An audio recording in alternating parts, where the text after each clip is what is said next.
Gudivada గెడ్డెం gang అంటే మనందరికీ తెలుసు.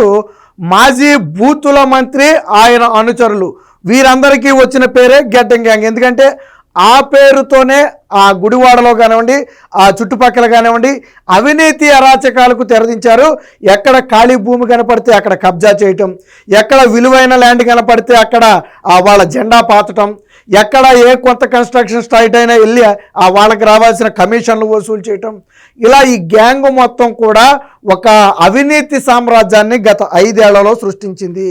అయితే ఇప్పుడు కొడాలి నాని అనుచరులు, కొడాలి నాని చేసిన దాదాపుగా 100 కోట్ల రూపాయల విలువైన స్కాము ఇప్పుడు బయటకు రాబోతుంది. సరే, రాజకీయ నాయకులు స్కామ్ చేసి తింటే తిన్నారు, ఎవరు తింటలేదు అనుకోవచ్చు, కాసేపు పక్కన పెడదాం. వీళ్ళు తినటంలో భాగంగా ఇప్పుడు నిరుద్యోగ పేద యువత జీవితాలను నాశనం చేశారు. అసలు వీళ్ళ స్కామ్కి వాళ్ళ జీవితాలకి ఏంటి సంబంధం అంటే, ఇదొక సినిమా స్టోరీని తలపించే స్టైల్లో జరిగిన అవినీతి. మన సినిమాల్లో చూస్తుంటాం కదా, అవినీతి చేయడానికి రకరకాల మార్గాలు ఎంచుకుంటారు. అలాగే ఇక్కడ కూడా కొడాలి నాని అవినీతి చేయడానికి పలు రకాల మార్గాలు ఎంచుకున్నాడు. అసలు విషయానికి వస్తే దాదాపుగా ఒక 170 ఎకరాలు 180 ఎకరాలు జగనన్న కాలనీ కోసం భూమి సేకరించారు. మంచిదే. దానిలో మెరక పనులు, భూమి సేకరించడం ఒక ఎత్తు అయితే దానిలో మెరక పనులు అనేవి అత్యంత ఖరీదుతో కూడుకున్న వ్యవహారం. ఈ 180 ఎకరాల్లో మెరక పనులు ఎవరు చేశారు? కొడాలి నాని చేశాడు. డైరెక్ట్గా కొడాలి నాని చేస్తే విమర్శిస్తారు, దొరికిపోతాడు కూడా. కాబట్టి కొడాలి నాని కూడా ఒక మాస్టర్ ప్లాన్ వేశాడు. ఏమని? తన అనుచరుల పేరుతో ఉన్న కొంతమంది పేర్లు అక్కడ పెట్టి వాళ్ళు కాంట్రాక్ట్ పనులు చేస్తున్నట్టుగా ప్రభుత్వాన్ని నమ్మించి వాళ్ళ అకౌంట్లోనే డబ్బులు వేయించి ఇలా పడగానే అలా తీసుకునేవాడు మొత్తం. అంటే అర్థమైందా మీకు? అంటే పేద నిరుద్యోగ యువత ఎవరైతే ఉన్నారో వారికి వలబన్నాడు. ఒరే బాబు రండి, మీరు మీ ఖాతాలో కొన్ని డబ్బులు పడతాయి, ప్రతి నెల తీసి నాకు ఇవ్వండి, నేను మీకు ఎంతో కొంత ఇస్తానని చెప్పి వాళ్ళని నమ్మించాడు. వాస్తవానికి వాళ్ళకి తెలియదు మెరక పనులు ఆడ పేరు మీద జరుగుతున్నాయి, ఆ డబ్బులే వీళ్ళకి పడుతున్నాయి అని చెప్పి పాపం వాళ్ళకి తెలియదు. కరెక్ట్గా డబ్బులు పొద్దునే పడితే సాయంత్రానికి తీసి ఇచ్చేసేవాళ్ళంట. సో ఇలా 100 కోట్ల రూపాయల మేర కొడాలి నాని అవినీతి చేశాడనేది ఇప్పుడు జరుగుతున్నటువంటి ప్రచారం. సరే, విజిలెన్స్ విచారణ చేస్తుంది, అది పక్కన పెడదాం కాసేపు. మరి వీళ్ళ జీవితాలు నాశనం అవుతాయని మీకు అనుమానం రావచ్చు. మరి కోట్ల రూపాయల డబ్బు అకౌంట్లో పడినప్పుడు ఇన్కమ్ ట్యాక్స్ నోటీసులు ఇవ్వదా? ఇప్పుడు ఐటీ డిపార్ట్మెంట్ నోటీసులు ఇస్తుంది కదా. ఇప్పుడు ఈ పేదవాళ్ళందరికీ ఐటీ నోటీసులు ఇచ్చింది. మామూలుగానే వాళ్ళకి తినడానికి తిండి లేని పరిస్థితి. అలాంటి వాళ్ళకి నోటీసులు వచ్చేటప్పటికి ఒక్కసారిగా గొళ్ళుమన్నారు. ఎందుకు నోటీసులు వచ్చాయంటే, గత 5 ఏళ్ల కాలంలో ఫలానా సమయంలో మీ అకౌంట్లో ఇన్ని కోట్ల రూపాయలు జమ అయ్యాయి, ఇన్ని కోట్ల రూపాయలు బయటకు తీశారు, ఎక్కడి నుంచి వచ్చింది ఆ డబ్బు, ఎక్కడికి వెళ్ళింది ఆ డబ్బు చెప్పండి అంటూ ఐటీ నోటీసులు ఇచ్చింది.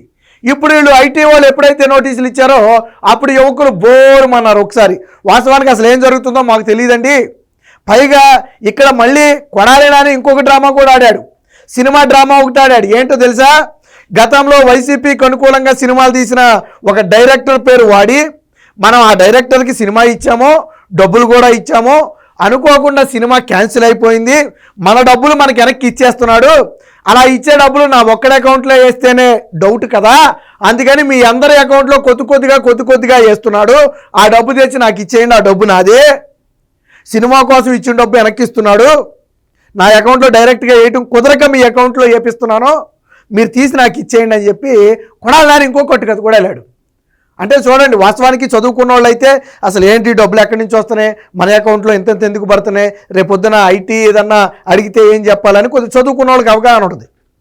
సో వాళ్ళని నమ్మించడం కోసం సినిమా డ్రామా కూడా ఆడాడు. రెండోది మీకు వాళ్ళ ఇబ్బంది ఏమీ లేదు, నేను చూసుకుంటా మొత్తం అని చెప్పి వాళ్ళని చేశాడు. చివరికి ఇప్పుడు ఐటీ నోటీసులు ఇస్తేనంట, నేను డెత్ సర్టిఫికేట్లు మీకు అరేంజ్ చేస్తాను కానీ మీరు ఎక్కడికో చోటకి తప్పించేసుకోండి అని చెప్పి ఉచిత సలహా కూడా ఇస్తున్నాడంట. అదేంటంటే, ఆ రోజు మీరు అకౌంట్లో డబ్బులు మీరే తీసుకున్నారు కదా, ఈరోజు ఐటీ అడుగుతుంది, చెప్పకపోతే ఇప్పుడు మేము జైలుకు పోవాలి ఏంటి అంటే, కొడాలి నాని వాళ్ళ గ్యాంగ్ ఏం చెప్తుందంటే, మేము డెత్ సర్టిఫికేట్లు ఇస్తాం మీరు చనిపోయినట్టుగా, మీరు ఇక్కడి నుంచి ఎస్కేప్ అయిపోండి, కనపడకుండా ఎటో కటు పక్క రాష్ట్రాలకు పారిపోండి అని ఒక ఉచిత సలహా కూడా వాళ్ళకి ఇస్తే పాపం వాళ్ళు ఇప్పుడు ఈ ఇన్కమ్ ట్యాక్స్ ముందు లబోదిబోమని చెప్పి జరిగింది మొత్తం గోడు వెళ్ళబోసుకుంటున్న పరిస్థితి. అందుకే చెప్పా, సినిమా స్టైల్ను తలపించే స్థాయిలో గుడివాడలో అవినీతి అక్రమాలు జరిగాయి. ముఖ్యంగా గెడ్డం గ్యాంగ్ చేసినటువంటి అవినీతి అంతా ఇంత కాదు. దీనికి సంబంధించిన వార్త ఒకటి వచ్చింది, ఒకసారి చూద్దాం. 100 కోట్లు కొట్టేసిన సినిమా కట్టు కదా, మట్టి సొమ్ము మింగేసిన గెడ్డం గ్యాంగు, గుడివాడలో బూతుల నేత స్క్రీన్ ప్లే. బూతుల నేత అంటే మీకు అర్థమైంది కదా, పేద యువకుల పేరుతో పనులు, బినామీ ఖాతాల్లోకి డబ్బులు, జగనన్న కాలనీ మెరక పనుల పేరుతో కోట్ల రూపాయల మళ్లింపు, ఆదాయ పన్ను కట్టాలి అంటూ ఐటీ విభాగం తాకీదులు. ఇప్పుడు మీరు మీ అకౌంట్లో పరిమితికి మించి డబ్బులు పడ్డాయి, మీరు ఆదాయ పన్ను కట్టాలి. అది 1,00,000, 2,00,000, 3,00,000, 5,00,000, 10,00,000 వాళ్ళ అకౌంట్లో ఎంత పడినాయో దానికి సంబంధించి మీరు ఆదాయ పన్ను కట్టాలి, వచ్చి ఆదాయ పన్ను కట్టండి అని చెప్పి నోటీసులు ఇస్తే ఇప్పుడు వాళ్ళు లబోదిబోమన్నారు. వాస్తవానికి వాళ్ళకి జాబ్ కూడా లేదు. జాబ్ కూడా లేని వాడు ఆదాయ పన్ను ఎలా కడతాడు? ఇప్పుడు నోటీసులు దెబ్బకి వాళ్ళంతా బెంబేలెత్తిపోయారు. దాంతో ఏం చేశారు వీళ్ళు, ఇప్పుడు నోటీసులు ఇచ్చారు, వీళ్ళు ఎలాగా కట్టలేరు, అయితే గెడ్డం గ్యాంగ్ కట్టాలి లేదా వీళ్ళు కట్టాలి. గెడ్డం గ్యాంగ్ ఎందుకు కడితే కట్టదు, వీళ్ళు కట్టకపోతే వాళ్ళకి నిజాలు చెప్తారేమోననే భయంతో ఏమంటున్నారంటే మీకు డెత్ సర్టిఫికేట్లు జారీ చేస్తాం, తప్పించుకోండి అంటూ బాధితులకు ఉచిత సలహా ఇస్తున్నారు. మీరు డెత్ సర్టిఫికేట్ ఇస్తే ఏముంటుందో, చనిపోయారని అర్థం కదా. సో ఇక మీ జోలికి రారు, మిమ్మల్ని ఏం చేయలేరు, మీరు ఎటోగడి పారిపోండి, మీకు అవసరమైతే ఆ పారిపోయే ఖర్చులు మేము ఇస్తామని చెప్పి ఒక ఉచిత సలహా కూడా ఇచ్చారంట. మోసపోయామంటూ విజిలెన్స్ అధికారులకు మొర. సో గుడివాడ వైకాపా బూతుల నేత సాగించిన అరాచకాలు, అక్రమాలు ఒక్కొక్కటిగా వెలుగులోకి వస్తున్నాయి. జగనన్న కాలనీల్లో మెరక తొలగింపు పేర్లతో ప్రభుత్వ ధనాన్ని కోట్లలో కొల్లగొట్టడమే కాకుండా సినిమా అంటూ కట్టుకథ చెప్పి మరికొందరిని పావులుగా వాడుకుని ముంచేశాడు. పేదలకు పనులు అప్పగించినట్లుగా, అంటే చూడండి ఎంత పకడ్బందీగా చేశాడు. పంచాయతీలో తీర్మానం చేయించాడు. మొత్తంగా 16 మందికి పనులు అప్పగిస్తున్నట్టుగా పంచాయతీలో తీర్మానం చేశాడు. ఈ 16 మంది కూడా పేదవాళ్ళు, చదువుకున్నవాళ్ళు. చాలామంది ఏమనుకున్నారంటే కొడాలని అనేది ఎంత పెద్ద మనసు, యువకులందరికీ పాపం ఉపాధి కల్పించాడు, వాళ్ళకి పనులు కల్పిస్తున్నాడని పాపం అందరూ అనుకున్నారు. కానీ దాంట్లో ఉన్న కుట్ర ఏంటో వాళ్ళకేం తెలుసు. సో పంచాయతీ తీర్మానం చేయించి వాళ్ళకు పనులేమో కొడాలని గ్యాంగే చేయించేది, గెడ్డం గ్యాంగే పనులు చేసేది. పనులు అయిపోయిన తర్వాత వీళ్ళ ఖాతా అకౌంట్లో డబ్బులు పడేవి. పడిన డబ్బులు పడినట్టుగా సాయంత్రానికి తీసేసుకునేవాళ్ళు. ఇలా డబ్బులు పడేవి, ఇలా తీసేసుకునేవాళ్ళు. ఇలా అంటే డబ్బులు ఒకేసారి పడవు, కొంచెంగా పడుతుంటాయి. పడిన డబ్బులు తీసేసుకునేవారు. ఇలాగా మొత్తంగా 178 ఎకరాలకు సంబంధించి మెరక పనులు చేసినందుకు గాను 16 మంది యువకుల ఖాతాల్లో ఈ 100 కోట్ల రూపాయలు జమ చేశారు. అంటే ఒక్కొక్కరి దాదాపుగా ఒక్కొక్కరి దాంట్లో 5, 6, 7 కోట్ల రూపాయలు డబ్బులు జమ అయింది యావరేజ్న. మరి అంత జమ అయినప్పుడు ఇన్కమ్ ట్యాక్స్ అడగదా? సరే, ఇది పక్కన పెట్టి మరికొంతమందిని ఎలా నమ్మించాడు? సినిమా కొట్టుగా చెప్పి నమ్మించాడు. ఏమని, మనం ఒక డైరెక్టర్కి సినిమా ఇచ్చాం, ఆ సినిమా స్టార్ట్ అయింది కానీ మధ్యలో ఆగిపోయింది, మరి ఇచ్చిన డబ్బులు వెనక్కి ఇచ్చేస్తున్నాడు, ఆ ఒకేసారి నా అకౌంట్లో వేస్తే ఇబ్బంది కాబట్టి మీ అకౌంట్లలో నేను వేయించాను, మీ నుంచి నేను తీసుకుంటాను అని చెప్పి సినిమా కొట్టుగా చెప్పి మరి కొంతమంది నమ్మించాడు. ఇప్పుడు వాళ్ళకి కూడా ఐటీ నోటీసులు ఇచ్చింది ఇన్కమ్ ట్యాక్స్ కట్టమని. ఇప్పుడు అర్థమైంది వీళ్ళకి సీను, అది సినిమా కాదు, గుడ్డి కాదు, వీళ్ళు దోచుకున్నటువంటి ప్రభుత్వం నుంచి దోచుకున్నటువంటి సొమ్ము మన ఖాతాల్లో ఏంచి బయటికి తీశారని. విచిత్రం ఏంటంటే రేపొద్దున ఎంక్వైరీలో తేలిపోద్ది వీళ్ళకి డబ్బులు ఎక్కడి నుంచి పడ్డాయి, గవర్నమెంట్ అకౌంట్ నుంచి పడ్డాయి. ఏ పేరుతో పడ్డాయి అనేది ఆ ఎంక్వైరీలో తెలిసిపోద్ది, బ్యాంక్ డీటెయిల్స్లో తెలిసిపోద్ది.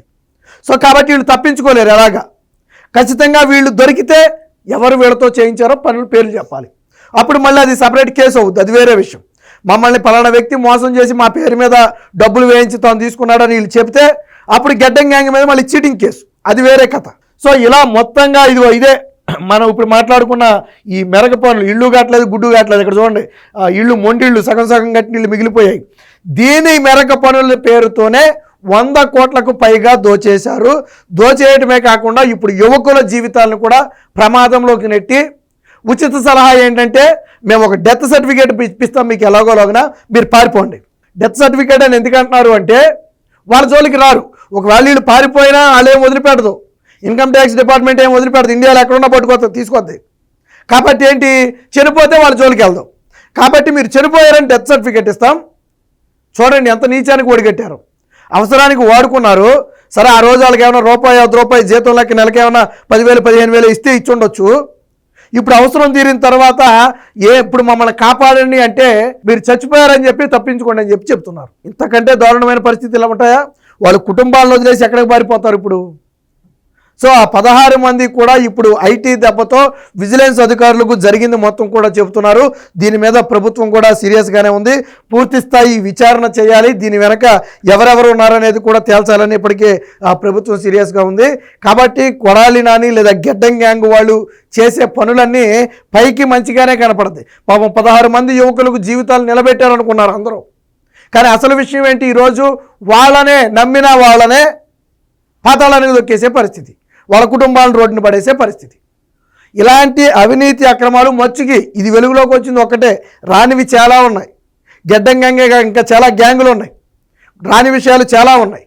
సో ఇప్పుడు కూటమి ప్రభుత్వం వచ్చిన తర్వాత ఒక్కొక్కటిగా బయటకు వస్తుంది. ఏది ఏమైనా గెడ్డం గ్యాంగ్ను నమ్మిన ఆ యువకులందరూ కూడా ఈరోజు ప్రమాదంలో చిక్కున్నారు.